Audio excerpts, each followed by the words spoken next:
Previously on Sheroes.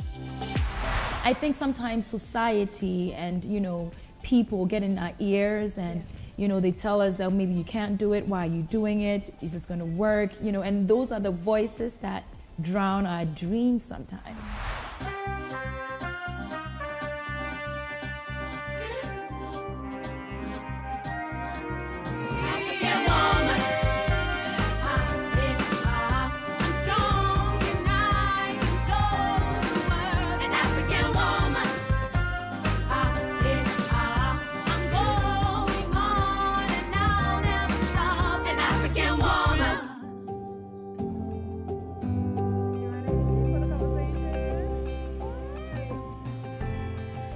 So when COVID happened, a lot of people went through different changes.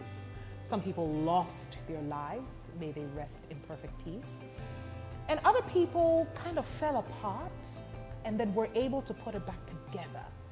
My guests on the show today are the second one, thank God they're alive, but the second one where things just fell apart and they found their passion, and their passion kind of put the puzzle together beautifully. And they're going to talk to us about how they did it and if they recommend the same thing, pandemic or not. Today, I've got Nana in the studio. Woo! Hello, Nana.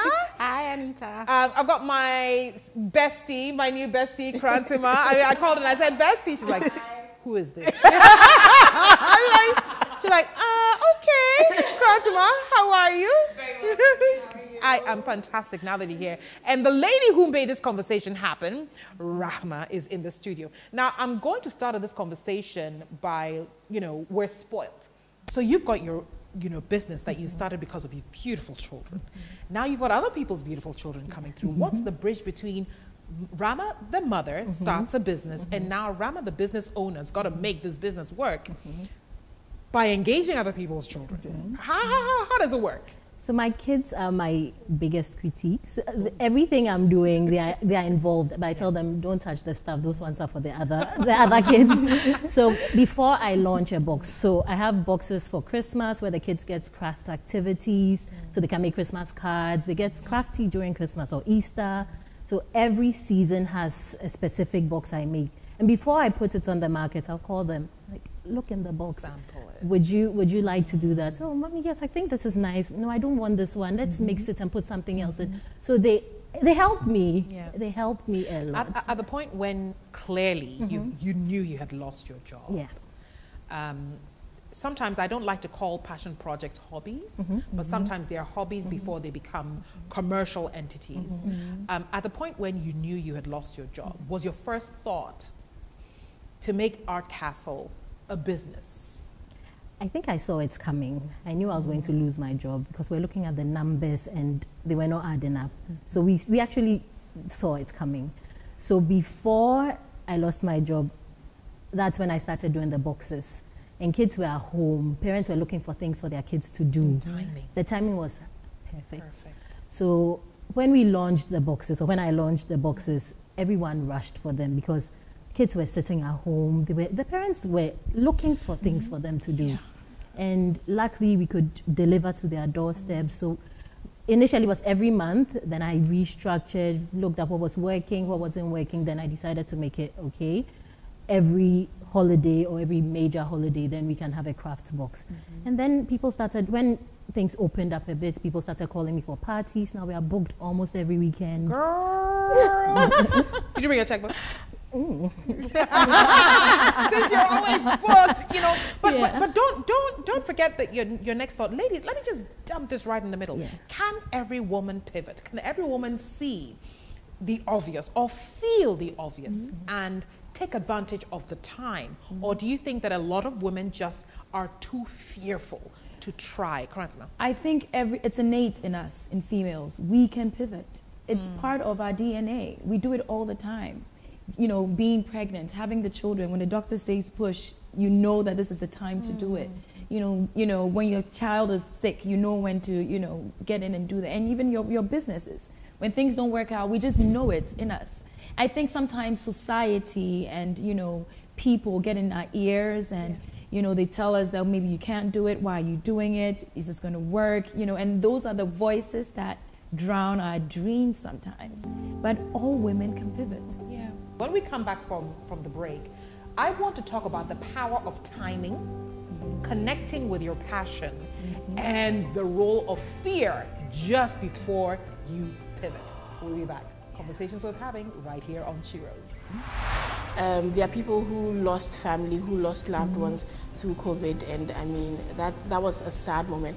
But when you think about it, everybody's sad with you for a while, but they move on.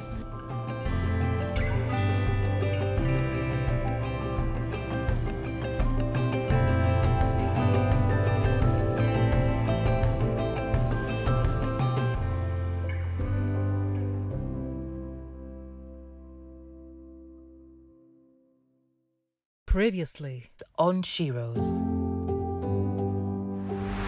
I think I saw it's coming. I knew I was going to lose my job because we're looking at the numbers and they were not adding up. That's when I started doing the boxes. And kids were at home. Parents were looking for things for their kids to do. Timing. The timing was perfect. Nana, what did your fear do for you? Mind you, had you just had the baby or you're about to have the baby? I just had the baby. He was about 2 months. So I think that mothers are we're naturally afraid when there's little tiny babies. So that's mother fear. And then there is, I've lost my job fear. And then there was what other fear? Will the business succeed fear? Will the business succeed fear? Like, would I be able to start it up? Yeah. You know? So, yes. Everywhere there was fear for you. There was fear. What was the reception going to be like? Yeah. Because, fine, I mean, Diaper Yard is a mother and baby store, but then those are a dime a dozen. So what makes yours different? So I was like, and I was already going online, seeing some of the already very well-established businesses, and it was kind of throwing me off because like, this person is already like, so who are you? And I mean, what makes you think you can start it? But then in the end, I was like, just do it. What's the worst that could happen? What have you got to lose at that point? Yeah. You lost a job already. Yeah. You know? And I mean, the worst is that I would let my children wear the clothes, wear the diapers. I'll give them to your friends. Hey, you know, I know you have only boys, but I've got girls. You have someone to give them to. Yeah. So basically, you said to yourself, I mean, why not, right? Why not? Because really, I think women tend to, even though we're naturally risk takers, because I mean, getting married to someone is a whole risk. Living with a person is a risk. Having kids with a person is a risk, because sometimes the person you know might not necessarily be the person you marry. So you know that's a risk. Nana, see where you're taking us to. I mean, see that danger zone you're taking this. Shout out to my husband. So basically, everything is a risk, right? Yes, everything is a risk. So I mean, we tend to overthink it when it's things that we can actually control, because like having kids, pushing a baby, it's a risk that you can't control, but you go through it anyway. So why is it that when it's something that you can actually start, something that you have the control to start, you're overthinking? You're like, oh, would it succeed? I mean, you're able to push. You don't think about, will the baby not come out? You think, I can't wait to go back home after I've pushed. So why can't you have that same thought about, I can't wait to celebrate my first milestone or the first year of my business? Like, think about that. Don't think about, oh, how is my husband going to take care? How my friends going to say that I'm a business person? I think we should ask all of our husbands to watch this particular episode. Right? Together. Holding hands.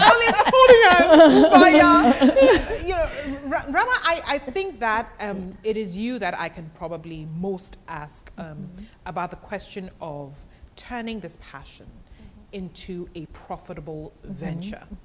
We probably all share the same thing, but what skills then did you have to have in a matter of, I don't know, to make sure that you were moving a passion to a profitable business in the middle of a pandemic? The 3 Ps: passion, pandemic, profitability. What did you have to have? I had to be super creative first and foremost, because we all know Ghana. As soon as you start something, the next person is copying and doing the same thing. So I had to be ahead of the game.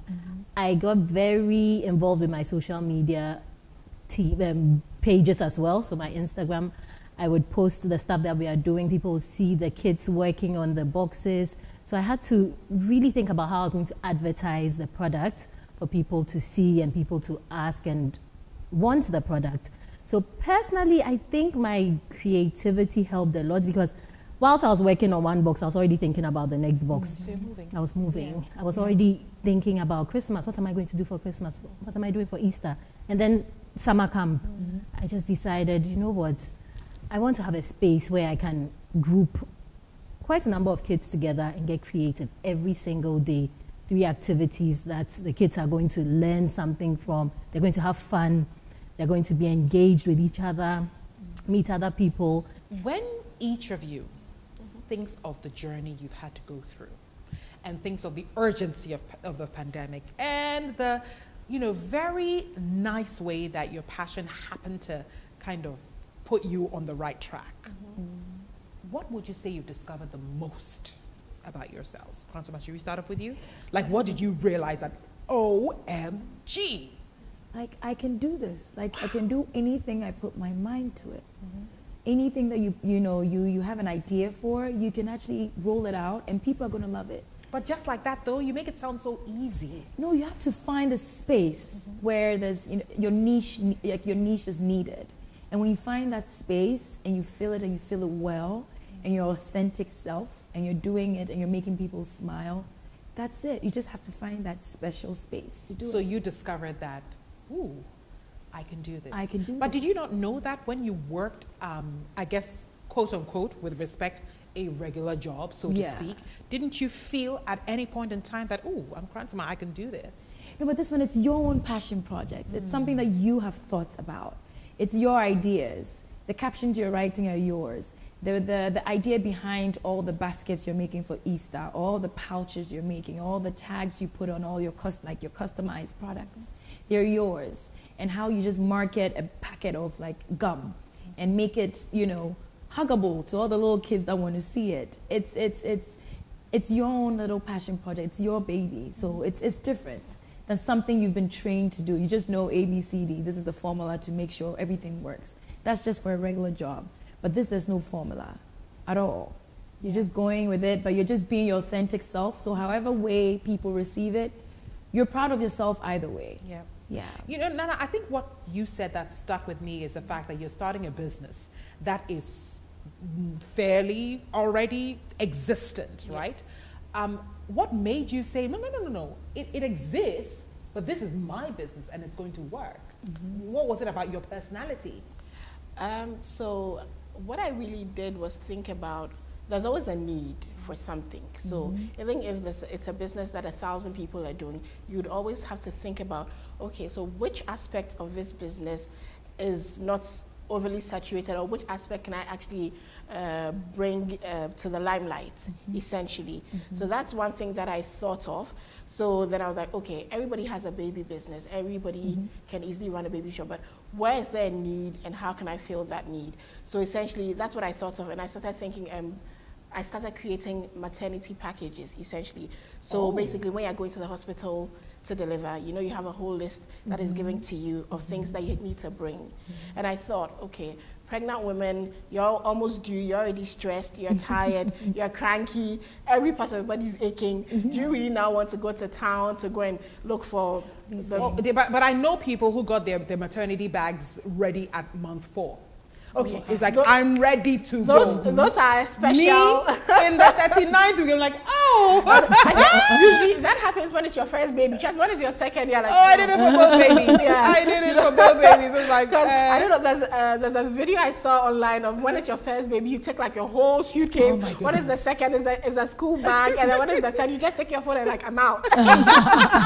So essentially that was it. But I was thinking that, how can I help? How can I do something different?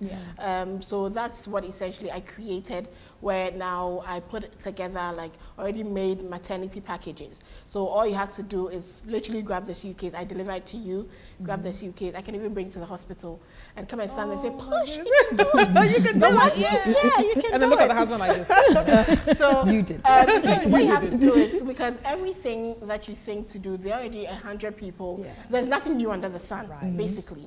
So you just have to think, okay, how can I be of service? How can I answer or how can I respond to a need? And just look at that, because you would find something. Just think through it and you find something. Rahma, does this rule apply to you as well? It's or I know it does it apply to you? What is your special spice?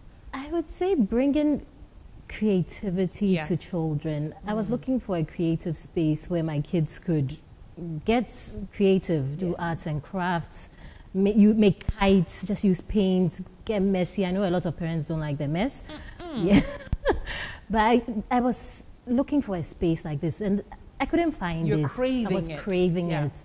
So I think what I have been able to bring to the table is this space, because I've built a community around this space. Parents reach out to me like, I need something to do with my kids. Please put a box together for me. And I put things together, send it. And when they send me videos of the kids, you should just see their eyes. The eyes are always so bright. They're excited. They are getting creative. They are painting. They're using stickers. Parents hate glitter as well, but they're using glitter. They're pouring it all over the place. And I always say it's not even about the content. It's about the action, the creative space, doing arts and crafts. They're building their confidence. For the 2-year-olds, wow, I didn't even think about it that way, you know? Yeah. When they do their artwork, if it's nice, you praise them, and they're building their confidence. I have my kids' artwork all over the house. When they see it, they're like, I did that. Yeah. Would the three of you individually have done what you're doing now if the pandemic hadn't happened? Korantema. No. If the pandemic hadn't happened, would you have remembered that I would love to create a sweet haven, so to speak, for my kids? No, or for my not yet. Customers? Not yet. Maybe later on. Later on, when I'm like older and, you know, getting ready for like retirement or something like that. Yeah, later on, not now. But, you know, I had to reinvent myself given the landscape, you know, and COVID just forced all of us to, you know, reinvent our lifestyles. E-commerce was high, internet shopping was high, everybody was indoors, everybody was online doing stuff. And people were looking for convenience in the midst of, you know, a pandemic. They were just looking for something that somebody should do it for me. And if you can give that to people, why not? And especially when it's candy, absolutely. Did you have to remind yourself that, ooh, I always wanted to start, or had it always been kind of like in the back burner of your mind? I had to remind myself. And I think after having 3 boys and being at home, you know, lockdown and all, you have to remind yourself that you're you. And I think starting it, I'm like, Auntie, you're it. You know, it's a confidence builder. And it's so funny, before we had the Valentine's Day box that I did with Rahma, Rahma came to my parents' house and she was like, you can do this. Like, nobody's doing this. Even if somebody's doing this, like, this is your thing. And just building your confidence up. And I could say I'm a very confident person, but just realizing that it's coming down in that moment. And Julie Sweets has really helped me throughout so many different things, like mentally, physically, just creativity, like, you know, my creativity and everything. It's a confidence builder. You say something so powerful. In that moment, you lose your confidence. You know, when what you know you're in control of is no longer, you know, something you can control, you lose confidence. Wow. That's true. And the 3 of you picked it right back up. Yes, we did. After the break, life lessons with each of our guests. And these are lessons that I want each of us to walk away with. We're talking right here on Shiro's Conversations Worth Having. We'll be back.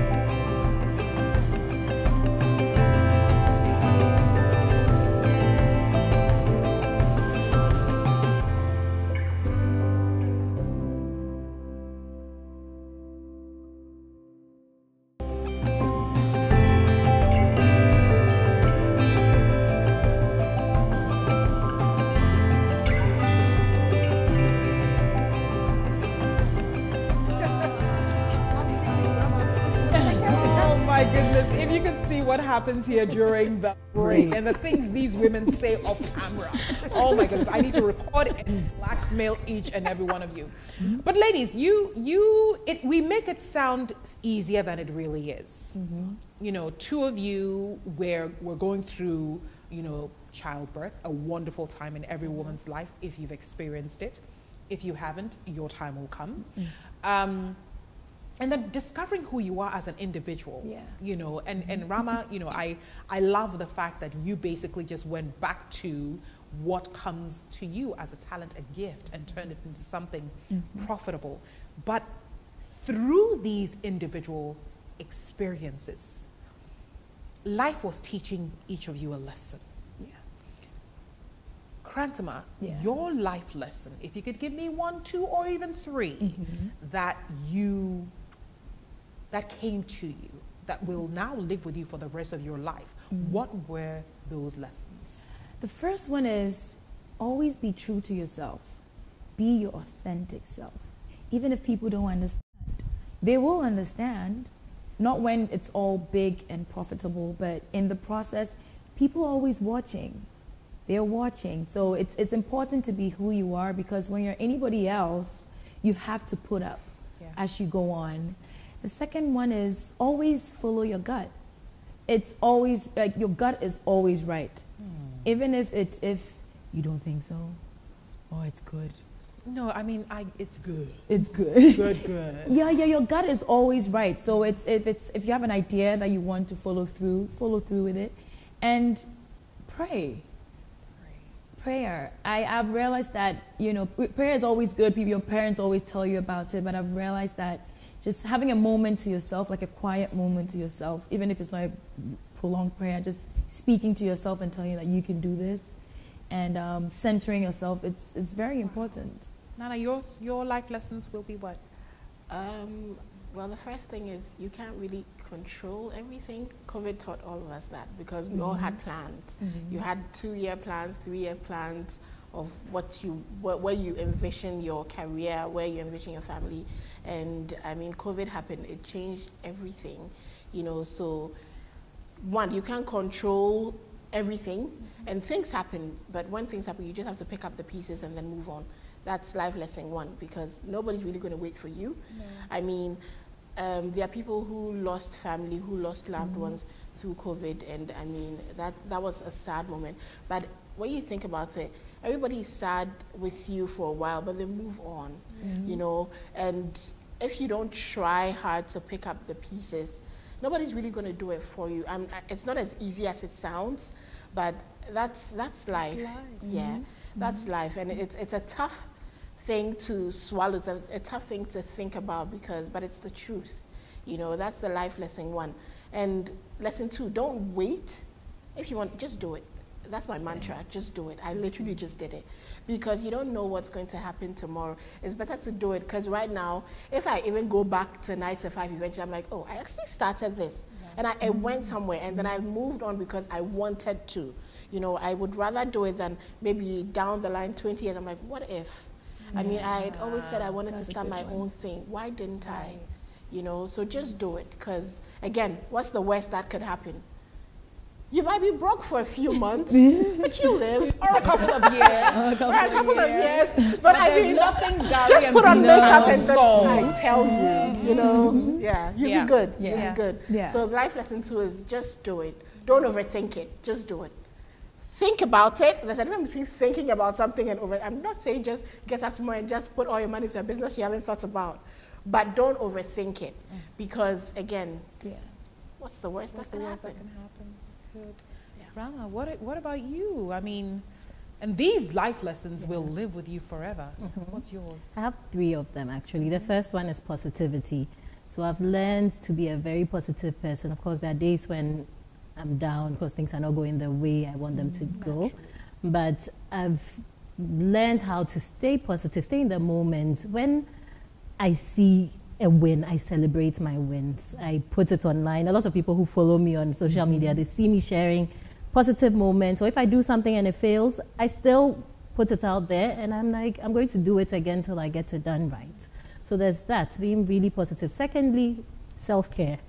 I was working like a mad person when I started with the art class. I'm like, I have to let this work out. I have to do this. I have to go there. Then I was like, listen, take a break. When I need to rest, Anita, I rest. If I'm tired, I stop. I refuel myself, and then I can give more. Wow. If you have to stop, just stop. I just stop. Yeah, I've learned how to rest. Initially, every party I have to be there, but now I've built a team, so I can tell them, we have a party here, I'm not going to be there, you know what you're supposed to do, so handle it. And they're doing it. And the last thing I would say is, if you can dream about it, believe in it, you can achieve it. If you can dream about it, believe in it, and you can achieve it. Yes. Yeah. Yeah. I would love to keep you ladies here all day long. But hey, there's something called family and work and businesses that we're running, right? So we've got to go back. Well, I'm in the business I'm running. Yeah. You all are just, visiting me for the moment. But thank you so much. I think that sometimes, not only as women, I think as human beings, we forget that you can actually make change if you want. Oh, yeah. And that's the thing. Change is so difficult, but really, it's up to you. It's up to you. It's up to you. If you want it today, you can make it. And I think, Nana, it's you that said, COVID just whoosh, moved us. Yeah. You see, because suddenly you're realizing, hey, what is this? And the world is changing. Exactly. So you've got a choice. Yeah. Stand still or move. Yeah. And each of you moved. Yeah. And I say, well done. Thank you. Well done. And if you're one of those people who couldn't move during COVID, we hope the pandemic is over, but I think there's an era, an era of pivoting, an era of asking yourself who you are and reminding yourself what your passion used to be. And hopefully, as Nana said, thinking about it, but not overthinking it. And moving out of the comfort zone just to do things a little differently. You will lose yourself at some point in time, but you will find yourself because hopefully you're doing it at the right time. Do it today if you can. Go on all our social media channels and check us out. Check out my guests. Follow them, like them, repost them, but more importantly, give them business. Okay? Let Rahma feel tired because of a party you booked and many parties you booked. Let Korantema, run out of candy in her shop and buy stuff from Nana. Buy diapers even if you don't need them. Listen, maybe you just had a child. You need your diapers or whatever, buy. But even if you haven't, listen, you hope to have one next year, buy from Nana. Okay, so we'll see you next time with more conversations worth having right here on Sheroes. Bye-bye. See ya. Ladies, well done. It's a boss leader.